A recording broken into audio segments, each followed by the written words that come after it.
back really quickly, if we look at Romans 3:31, it says, do we then make void the law through faith?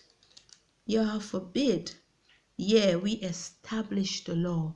And this is Paul talking again, Shaul.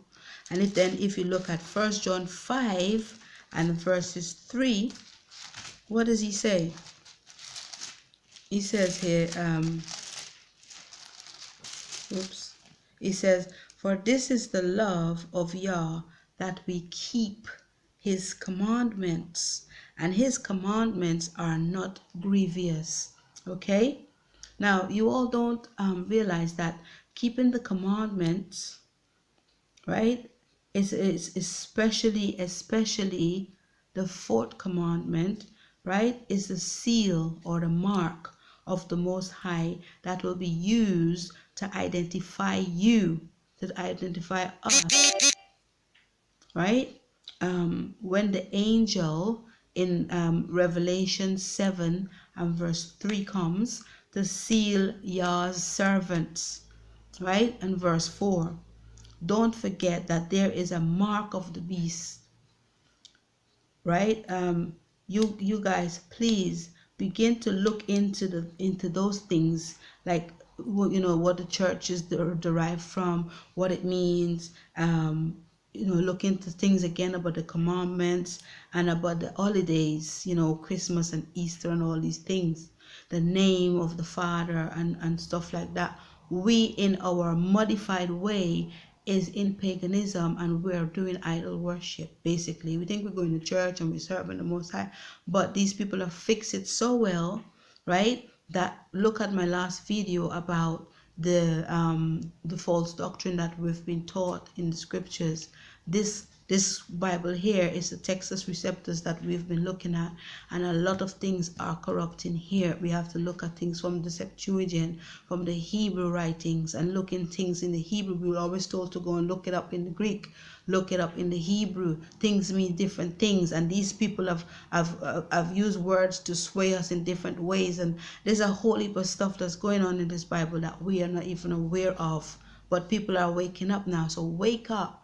Wake up, my brothers and sisters, to the truth, and do those things which are required of you by the Most High, that you may be found righteous, so that when he comes, when that sound, that trumpet's called, you will be taken into the right place to be protected from everything else that be going on. We have been taught a false doctrine. A lot of our pastors and the bishops, a lot of them know, and a lot of them don't know. Some of them are trying, and some of them they've also been deceived, and they're trying their best to come into the way of truth as well. Do you understand? So, but a lot of them are not telling us because the WCC is paying the church, right? And they don't want to lose out on their finances. They don't want to lose out on their money, but the Father is going to deal with them.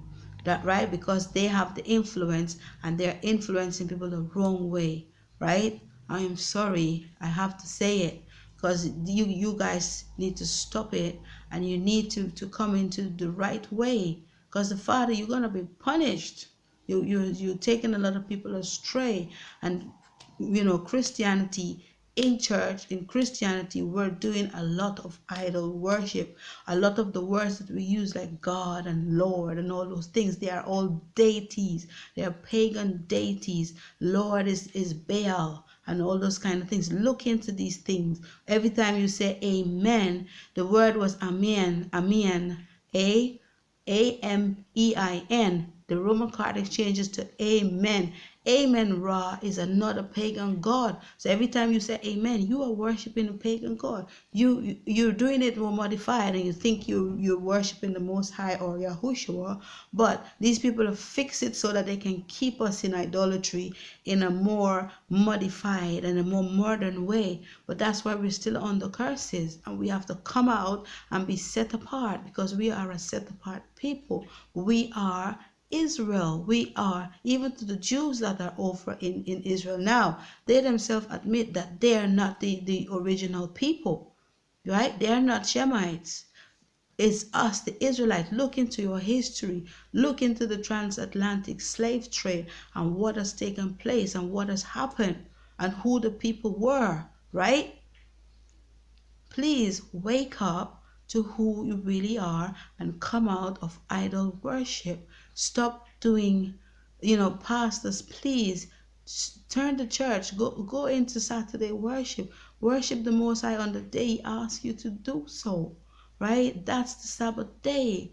The Roman Catholics have changed it. They changed it to Sunday pagan worship. You're worshiping a Sunday when you worship on a Sunday. Please stop and look at it again, right? Does the money mean that much to you?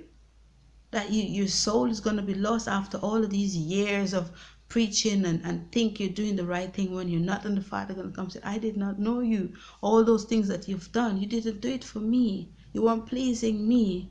You were pleasing other gods. The Father has given us grace and time to wake up and to see, right? Please, brothers and sisters, look into these things, look into the origins, look into what we're doing.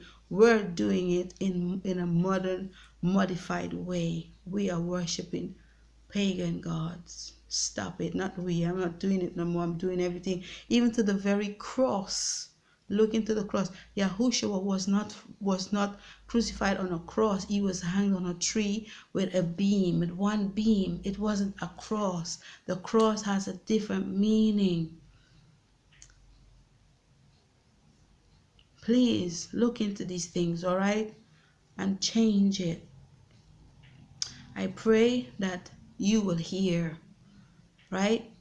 Please hear the call. Hear the call out to you. This is the ecclesia calling out to you. Come out. I'm not saying come out of pagan worship, pagan religion, because we are under the Roman Catholic, whether we think we're Pentecostal or whatever, Baptist or whatever. You are worshiping pagan gods. Please.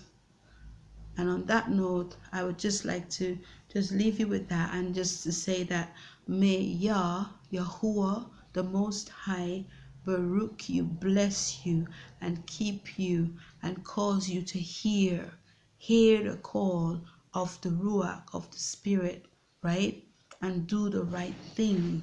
Look into these things and you will see that it is true. Don't overlook it, right? Because the Father is saying you're perishing for lack of knowledge. If you got the knowledge, you won't be perishing. You won't be able to say at the end of time when you have a judgment from the Most High to say, I didn't know, right? He said it's a fool that despises knowledge. Don't despise knowledge. Look into the knowledge and you will not be fooled. You will know the truth. Okay? So, blessings and shalom until we meet again. Bye-bye.